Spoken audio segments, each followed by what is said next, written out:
പ്രിയ വിദ്യാർത്ഥികളെ, എല്ലാവർക്കും നമസ്കാരം. +1 കമ്പ്യൂട്ടർ സയൻസിൻ്റെ രണ്ടാമത്തെ വീഡിയോയിലേക്ക് എല്ലാവർക്കും സ്വാഗതം. ഇന്നത്തെ വീഡിയോയിൽ നമ്മൾ ഡിസ്കസ് ചെയ്യുന്നത് കമ്പ്യൂട്ടിംഗ് മെഷീൻസിനെ കുറിച്ചാണ്. നമ്മൾ വിവിധ തരം കമ്പ്യൂട്ടിംഗ് മെഷീൻസ് നമ്മൾ ഉപയോഗിക്കാറുണ്ട് അല്ലെ. കമ്പ്യൂട്ട് ചെയ്യാൻ കാൽക്കുലേറ്റർ ഉപയോഗിക്കാറുണ്ട്, മൊബൈൽ ഉപയോഗിക്കാറുണ്ട്, അതുപോലെ കമ്പ്യൂട്ടർ ഉപയോഗിക്കാറുണ്ട്. വിവിധ തരം കമ്പ്യൂട്ടിംഗ് മെഷീൻസിനെ കുറിച്ച് നമ്മൾ ഉപയോഗിക്കാറുണ്ട്, കമ്പ്യൂട്ടിംഗ് മെഷീൻസ്. എന്നാൽ ഈ കമ്പ്യൂട്ടിംഗ് മെഷീൻസിൻ്റെ ആരംഭം എങ്ങനെയായിരുന്നു, ഇതിൻ്റെ തുടക്കം എങ്ങനെയായിരുന്നു, ഇതിൻ്റെ ഹിസ്റ്ററി എന്താണ്, അതാണ് ഇന്നത്തെ വീഡിയോയിൽ നമ്മൾ ഡിസ്കസ് ചെയ്യുന്നത്. Evolution of computing machines. ഇതിൽ ആദ്യമായിട്ട് നമുക്ക് ഡിസ്കസ് ചെയ്യാനുള്ള കമ്പ്യൂട്ടിംഗ് മെഷീൻ എന്ന് പറയുന്നത് അബാക്കസ് ആണ്. അബാക്കസ്. ഈ അബാക്കസ് എന്ന് പറയുന്ന ഈ പേര് നമ്മളിൽ പലരും കേട്ടിരിക്കും. ഓക്കെ, ഈ പേര് നമ്മൾ കേട്ടിട്ടുണ്ട് അല്ലെ. ഇപ്പോൾ നമ്മുടെ കുട്ടികൾ കണക്കുകൂട്ടാനും അതുപോലെ മാത്തമാറ്റിക്സ് എളുപ്പത്തിൽ പഠിക്കാൻ ഒക്കെ വേണ്ടി അബാക്കസ് എന്ന് പറയുന്ന ഒരു ഇൻസ്ട്രുമെന്റ് ഉപയോഗിക്കുന്നുണ്ട്. എന്നാൽ ഈ അബാക്കസ് എന്താണ്? ഏകദേശം അതേ രൂപത്തിലുള്ള ഒരു മെഷീനാണ് അബാക്കസ്. ഈ അബാക്കസും അതുപോലത്തെ ഒരു മെഷീൻ തന്നെയാണ്. It is considered as the first computing machine. ആദ്യത്തെ കമ്പ്യൂട്ടിംഗ് മെഷീൻ എന്നറിയപ്പെടുന്ന ഒരു കമ്പ്യൂട്ടിംഗ് മെഷീനാണ് abacus. And it is introduced by Mesopotamians in 3000 BC. 3000 BC-യിൽ മെസപ്പൊട്ടോമിയൻസ് ക്രിയേറ്റ് ചെയ്ത ഒരു കമ്പ്യൂട്ടിംഗ് മെഷീനാണ് ഏത്? അബാക്കസ്. ഈ അബാക്കസ് എന്ന് പറയുന്ന ആ വേർഡിന്റെ മീനിങ് എന്ന് തന്നെ പറഞ്ഞാൽ കാൽക്കുലേറ്റിംഗ് ബോർഡ് എന്നാണ് ഇതിന്റെ meaning. Calculating board, it is the meaning of abacus. And this Abacus is considered as the first computer for computation. കമ്പ്യൂട്ടേഷന് വേണ്ടി ക്രിയേറ്റ് ചെയ്തിരിക്കുന്ന ഒരു ഫസ്റ്റ് കമ്പ്യൂട്ടർ ആണെന്ത്? ഈ abacus. It is also called as counting frame. ഈ abacus എന്ന് പറയുന്ന ഈ മെഷീനെ കൗണ്ടിംഗ് ഫ്രെയിം എന്നും പറയാറുണ്ട്. ഇനി നമുക്കിതിന്റെ സ്ട്രക്ചർ എങ്ങനെയാണ് എന്ന് നോക്കാം.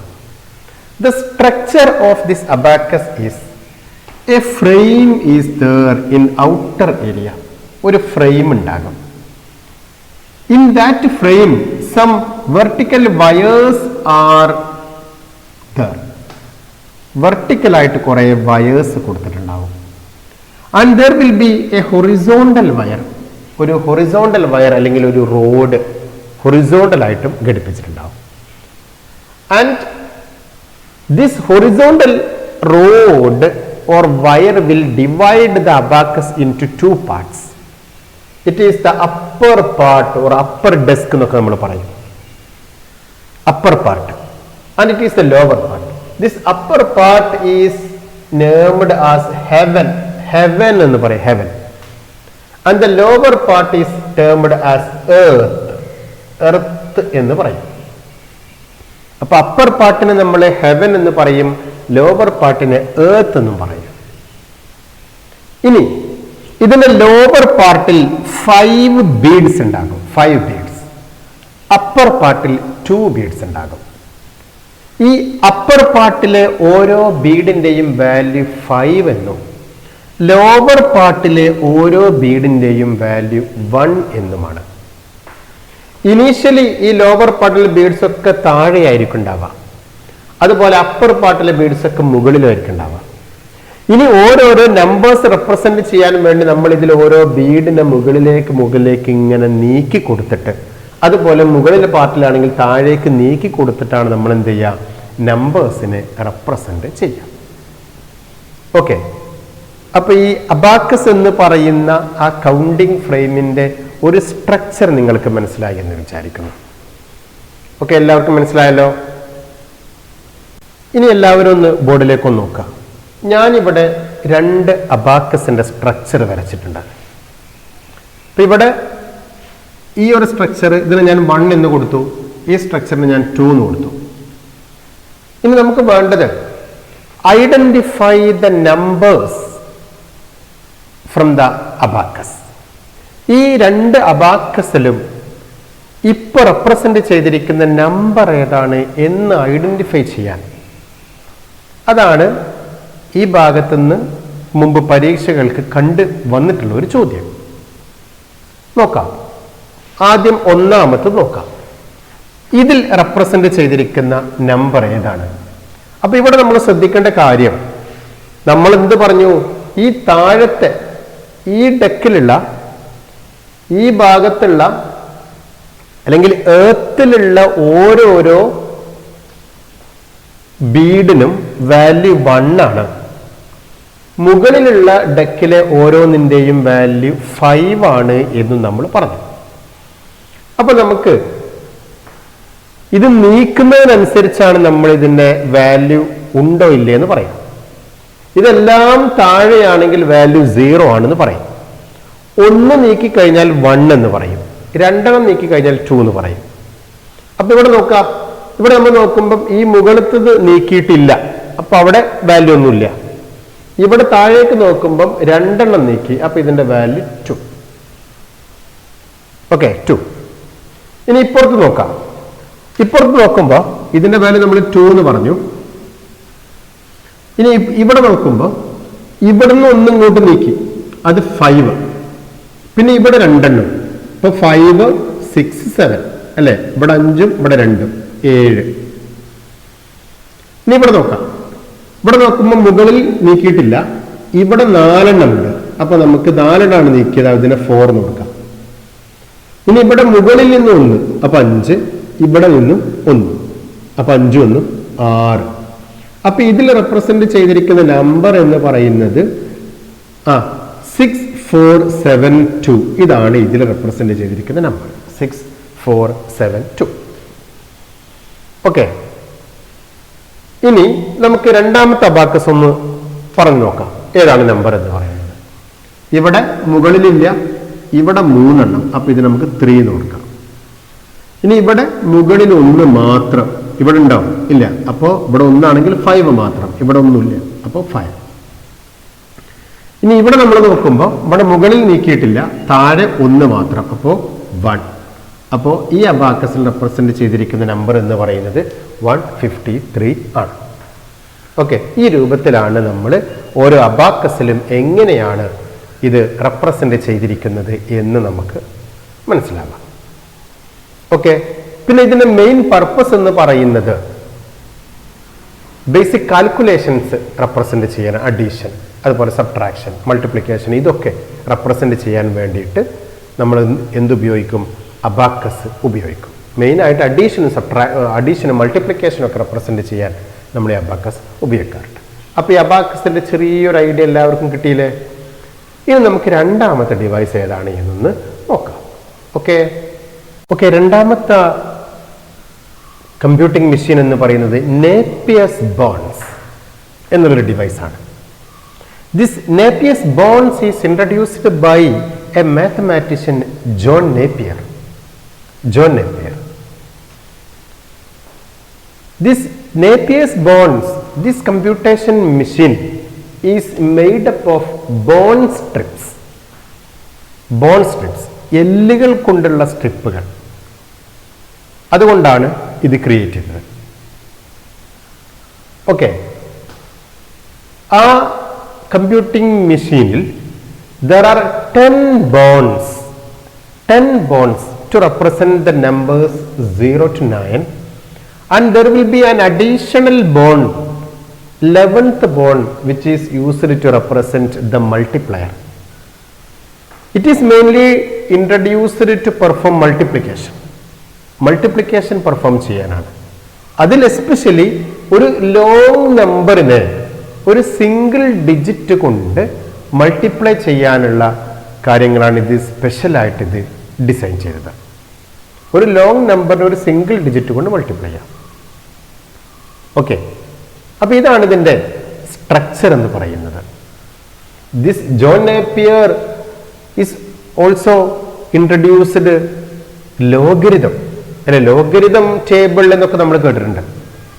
ലോഗരിതം എന്ന് പറയുന്ന കൺസെപ്റ്റ് തന്നെ നമുക്ക് ബുദ്ധിമുട്ടുള്ള മൾട്ടിപ്ലിക്കേഷനും ഡിവിഷനും അഡീഷൻ, അതുപോലെ അഡീഷൻ സബ്ട്രാക്ഷൻ ഒക്കെ വെച്ച് റെപ്രസെന്റ് ചെയ്യാൻ വേണ്ടി ഇൻട്രൊഡ്യൂസ് ചെയ്തതാണ് ലോഗരിതം അല്ലെ. മൾട്ടിപ്ലിക്കേഷൻ നമുക്ക് എന്ത് ചെയ്യാം, അഡീഷനാക്കി മാറ്റാം. അതിനുള്ള ഒരു മെത്തഡായിരുന്നു ലോഗരിതം. അത് ഇപ്പൊ നമ്മളൊക്കെ കാൽക്കുലേറ്റർ ഉപയോഗിക്കുന്നതിന് ലോഗരിതം നമ്മൾ ഉപയോഗിക്കുന്നില്ല.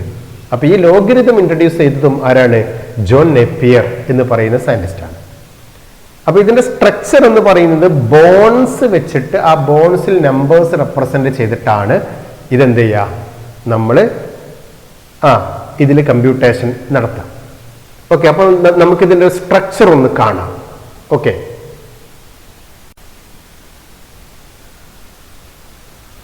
ഇനി നമുക്ക് ഒരു എക്സാമ്പിൾ നോക്കാം. അതിന്റെ സ്ട്രക്ചർ എല്ലാവരും കണ്ടു. ഒരു മൾട്ടിപ്ലയർ, ആ മഞ്ഞ നിറത്തിലുള്ളത് മൾട്ടിപ്ലയർ ആണ്. ബാക്കിയുള്ളത് ഓരോരോ ഡിജിറ്റ് റെപ്രസെന്റ് ചെയ്യുന്ന സ്ട്രിപ്സ് ആണ്.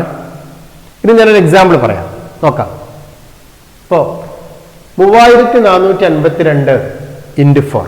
Suppose we want to multiply the number 3452 by the digit 4. ഇതുകൊണ്ട് മൾട്ടിപ്ലൈ ചെയ്യണം. അപ്പൊ നമ്മൾ ചെയ്യേണ്ടത് ആദ്യം നമ്മളുടെ മൾട്ടിപ്ലയർ പാർട്ട് നമ്മൾ ആദ്യം വരക്കുന്നു. മൾട്ടിപ്ലയർ പാർട്ട്, അപ്പൊ അതിങ്ങനെ വരച്ചു. 1 മുതൽ 9 വരെയുള്ള നമ്പേഴ്സ് നമ്മൾ അതിൽ റെപ്രസെന്റ് ചെയ്തു. അപ്പൊ ഇതാണ് നമ്മൾ ആ മൾട്ടിപ്ലയർ പാർട്ടാണ് നമ്മൾ ഈ റെപ്രസെന്റ് ചെയ്തത്. ഇനി നമ്മുടെ ഡിജിറ്റ്, നമുക്ക് ആവശ്യമുള്ള ഡിജിറ്റ് മാത്രം നമ്മൾ റെപ്രസെന്റ് ചെയ്താൽ മതി. അപ്പൊ ഫസ്റ്റ് സ്ട്രിപ്പ് 3 ആണ്. അപ്പൊ 3 ആ സ്ട്രിപ്പ് നമ്മളിവിടെ വരച്ചു. അതുപോലെ അടുത്തത് 4 വരച്ചു, 5 വരച്ചു, 2 വരച്ചു. അങ്ങനെ ഈ നമ്പർ ഓരോരോ സ്ട്രിപ്പായിട്ട് നമ്മളിവിടെ റെപ്രസെന്റ് ചെയ്തു. ഇനി നമ്മൾ ചെയ്യേണ്ടത് ഇത് മൾട്ടിപ്ലൈ ചെയ്യാണ്. ഇതിനെ ഈ ഓരോ സെല്ലിനും നമ്മളിങ്ങനെ ഡിവൈഡ് ചെയ്യുന്നു. ഡിവൈഡ് ചെയ്ത് 2 into 3 6. ഓക്കെ, പിന്നെ അടുത്ത വര വരച്ചു. 2 into 4 8. ഇനി അടുത്തവിടെ ഒരു വര വരച്ചു. 2 into 5 10. അപ്പൊ 1 മുകളിൽ അടിയിൽ 0. ഇനി അടുത്ത വീണ്ടും 2 into 2 4. സിംഗിൾ ഡിജിറ്റ് ആണെങ്കിൽ അത് താഴെ റെപ്രസെന്റ് ചെയ്യാം. 2 ഡിജിറ്റ് ഉണ്ടെങ്കിൽ ആദ്യത്തെ മുകളിലും രണ്ടാമത്തെ താഴെയായിട്ട് റെപ്രസെന്റ് ചെയ്യാം. അതേപോലെ ഇവിടെ വരച്ചു 3 into 3 9. ഇനി 3 into 4 12. 3 into 5 15. 3 into 2 6. ഓക്കെ, അതിന് താഴെ 4. ഇവിടെ 4 into 3 12. 4 into 4 16. 4 into 5 20. 4 into 2 8 represent ചെയ്തു. ഇനി നമുക്ക് വേണ്ടത് ഇത്ര മതി. നമ്മൾ കൺസിഡർ ചെയ്യുന്ന സ്ട്രിപ്പ് എന്ന് പറയുന്നത് 4 into 4 3 5 2 ആണ്. അപ്പൊ 4 into എന്ന് പറയുമ്പോൾ 4 into 3 4 5 2 എന്നുള്ളത് ഇതാണ്. അപ്പൊ ഈ ഒരു ഏരിയ വെച്ചിട്ടാണ് നമ്മൾ കാൽക്കുലേഷൻ നടത്തുന്നത്. ഓക്കെ, ഇനി എങ്ങനെയാണ് ഇതിന്റെ കാൽക്കുലേഷൻ എന്ന് ഞാനൊന്ന് പറയാം, നോക്കാം. ഇതിന്റെ കാൽക്കുലേഷൻ എങ്ങനെയാണ് വരുന്നത്? കാൽക്കുലേഷൻ വരുന്നത് എല്ലാവരും ശ്രദ്ധിക്കണം. 1 ഈ മുകളിലത്തത് 1 എന്നെഴുതി, പിന്നെ ബ്രാക്കറ്റിൽ ഇത് രണ്ടും കൂടി ആഡ് ചെയ്യാം. 2 + 1 ദിസ് പ്ലസ് ദിസ്. ഇനി അടുത്ത ബ്രാക്കറ്റിൽ ഇത് രണ്ടും കൂടി ആഡ് ചെയ്യാം. 6 + 2. ഇനി അടുത്ത ബ്രാക്കറ്റിൽ ഇത് രണ്ടും, ഇവിടെ 0 ഇവിടെ ഒന്നുമില്ല, അപ്പൊ നമുക്ക് അവിടെ 0 ആയിട്ട് കൺസിഡർ ചെയ്യാം. 0 + 0 എന്ന് കൊടുക്കാം. അവിടെയും 0 എന്നുള്ളത് കൺസിഡർ ചെയ്യാം. ഇനി ഇവിടെ അടുത്തൊരു നമ്പർ ഒന്നുമില്ല, അതുകൊണ്ട് അത് മാത്രം ഇട്ടു 8. അപ്പോ 1 എന്ന് എഴുതി, പിന്നെ 2 + 1, അടുത്തതിൽ 6 + 2, അടുത്തതിൽ 0 + 0, പിന്നെ 8. ഓക്കെ, ഇനി ഇത് എഴുതാം. 1 2 + 1 3, 6 + 2 8, 0 + 0 0 8. ഇതാണ് നമ്മുടെ ആൻസർ. ഇനി ഇത് ശരിയാണോ എന്ന് നമുക്കൊന്ന് നോക്കാം. 3 4 5 2 into 4 നമ്മൾ നോർമൽ മൾട്ടിപ്ലിക്കേഷൻ ചെയ്ത് നോക്കാം. 2 into 4 8, 5 into 4 20. അപ്പൊ അതിൽ 2 എന്ന് എഴുതി, റിമൈൻഡർ 2. 4 into 4 16, 16 + 2 18, reminder 1. 3 into 4 12 + 1, ഇവിടെ 8 ആണ്. 2 into 4 8, 4 into 5 20, reminder 2. 4 into 4 16, remainder 2 18, 3 into 4 12 plus 1 13 അല്ലേ 13808 കിട്ടിയല്ലോ. അപ്പോൾ ഇതാണ് എന്ത് നേപ്പിയേഴ്സ് ബോൺസ് ഉപയോഗിച്ചിട്ടുള്ള മൾട്ടിപ്ലിക്കേഷനാണ് ഞാൻ ഈ പറഞ്ഞത്. ഓക്കെ, ഇനി നമുക്ക് വേറൊരു ക്വസ്റ്റ്യൻ എഴുതാം. ഓക്കെ, നോക്കാം. ഓക്കെ, വേറൊരു ക്വസ്റ്റ്യൻ നോക്കാം. 42598 into 7 ഈ നമ്പറിനെ നമുക്ക് 7 കൊണ്ട് മൾട്ടിപ്ലൈ ചെയ്യണം. നേപ്പിയേഴ്സ് ബോൺസ് ഉപയോഗിച്ച് നമ്മൾ എങ്ങനെ അത് ചെയ്യും നോക്കാം. ആദ്യം നമ്മൾ മൾട്ടിപ്ലയർ 7ന്റെ ആ സ്ട്രിപ്പ് എഴുതി അത് വരച്ചു. ഓക്കെ, ഇനി അത് കഴിഞ്ഞിട്ട് നമ്മൾ ഇതിലുള്ള ഓരോ ഡിജിറ്റും 4 2 5 9 2 8 ആ രൂപത്തിൽ റെപ്രസെന്റ് ചെയ്തു. ഇനി നമ്മൾ ഇവിടെ ഇങ്ങനെ വരച്ചു 2 into 4 8, ഇവിടെ അങ്ങനെ വരച്ചു 2 into 2 4, ഇനി ഇവിടെ അങ്ങനെ വരച്ചു 2 into 5 10, ഇവിടെ അങ്ങനെ വരച്ചു 2 into 9 18, ഇവിടെ വരച്ചു 2 into 2 4, ഇനി ഇവിടെ വരച്ചു 2 into 8 16. ഓക്കെ, നമ്മൾ നമ്പേഴ്സ് റെപ്രസെന്റ് ചെയ്തു. ഇനി നമുക്ക് ആവശ്യമുള്ളത് മാത്രം റെപ്രസെന്റ് ചെയ്തു. 7 ആണ് നമുക്ക് വേണ്ട. അപ്പോൾ 7 ഇവിടെ അങ്ങനെ വരച്ചു. അപ്പോൾ 7 into 4 28, next 7 into 2 14, next 7 into 5 35, next 7 into 9 63, next 7 into 2 14, next 7 into 8 56 represent ചെയ്തു. ഓക്കെ, ഞാൻ ബാക്കിയുള്ളതൊന്നും ഞാൻ റെപ്രസെന്റ് ചെയ്ത് ഞാൻ ആവശ്യമുള്ളത് മാത്രം ഞാനൊന്ന് നോട്ട് ചെയ്തു. ഇനി നോക്കാം എങ്ങനെയാണ് നമ്മൾ നേരത്തെ പറഞ്ഞ പോലെ ചെയ്യാൻ പറ്റും നോക്കാം. ആദ്യം ഈ 2 എഴുതി, ഇനി ഇത് രണ്ടും ആഡ് ചെയ്തു. 8 plus 1, അടുത്ത ബ്രാക്കറ്റിൽ 4 plus 3, ഇതെഴുതി 4 plus 3, അടുത്ത ബ്രാക്കറ്റിൽ 5 plus 6, അടുത്തതിൽ 3 plus 1, നെക്സ്റ്റ് 1 4 plus 5 അല്ലേ, പിന്നെ 6 ആണ്. ഇനി നോക്കാം 2, 8 plus 1 9, 4 plus 3 7, ഇനി 5 plus 6 11 അല്ലെ. അപ്പോൾ 2 ഡിജിറ്റ് ഉണ്ടാവും. ജസ്റ്റ് ഒന്ന് നമ്മൾ ഇങ്ങനെ ഒന്ന് നോട്ട് ചെയ്ത് വെക്കാം. ഇനി 3 plus 1 4, 4 plus 5 9, then 6. ഇനി ഇങ്ങനെ വന്നു കഴിഞ്ഞാൽ നമ്മൾ ചെയ്യേണ്ടത് ഇതിലെ 1 ഇവിടെ എഴുതി ഈ 1 ഇപ്പുറത്തിനോട് കൂട്ടി എഴുതാം. 2 9 7, ഈ 7 എന്നതിനോട് കൂടി ഈ 1 കൂടി കൂട്ടി 8 നാക്കാം. 1 4 9 6. ഓക്കെ, ഇതേപോലെ 2 ഡിജിറ്റുള്ള വന്നാൽ അതിൻ്റെ യൂണിറ്റ് പ്ലേസ് നമ്മളിവിടെ എഴുതി ബാക്കിയുള്ളത് നമ്മൾ ഇപ്പുറത്തുള്ള ഡിജിറ്റിനോട് കൂടി കൂട്ടി എഴുതാം. ഇപ്പോൾ 2 9 8 1 4 9 6 എന്ന് കിട്ടും. ഓക്കെ, ഇനി നമ്മൾ നോർമലായിട്ട് മൾട്ടിപ്ലൈ ചെയ്താലും നമുക്ക് ഇതേ ആൻസർ തന്നെ കിട്ടും. ഓക്കെ, അപ്പോൾ നിങ്ങൾക്ക് നേപ്പിയേഴ്സ് ബോൺസ് എന്ന് പറയുന്ന ഈ സെക്കൻഡ് മെഷീൻ എന്താണെന്ന് മനസ്സിലായല്ലോ. ഓക്കെ, അപ്പോൾ ഇന്നത്തെ വീഡിയോയിൽ നമ്മൾ 2 മെഷീൻസിനെ കുറിച്ച് പറഞ്ഞു. ഓക്കെ, ബാക്കിയുള്ള മെഷീൻസിനെ കുറിച്ച് നമുക്ക് അടുത്ത വീഡിയോയിൽ പറയാം. ഓക്കെ, എല്ലാവർക്കും ഓൾ ദ വെരി ബെസ്റ്റ്. ഈ രൂപത്തിലുള്ള ക്വസ്റ്റ്യൻസ് ഒക്കെ നിങ്ങളൊന്ന് ചെയ്തു നോക്കാം. ഓക്കെ, ഇതൊന്നും ഇതുവരെ പരീക്ഷയ്ക്ക് വന്നിട്ടൊന്നുമില്ല, ഞാൻ വെറുതെ പറഞ്ഞു തന്നെയുള്ളൂ. ഇനിയുള്ള മെഷീൻസൊക്കെ നമ്മൾ ജസ്റ്റ് ആ മെഷീൻസിൻ്റെ കാര്യങ്ങൾ മാത്രമേ പറയുന്നുള്ളൂ. ഓക്കെ, വീഡിയോസ് നമുക്ക് ലെങ്ത് വളരെ കൂടിപ്പോകും. ഓക്കെ, അപ്പോൾ ഇന്നത്തെ വീഡിയോ നമ്മളിവിടെ അവസാനിപ്പിക്കുന്നു. എല്ലാവർക്കും ഓൾ ദ വെരി ബെസ്റ്റ്.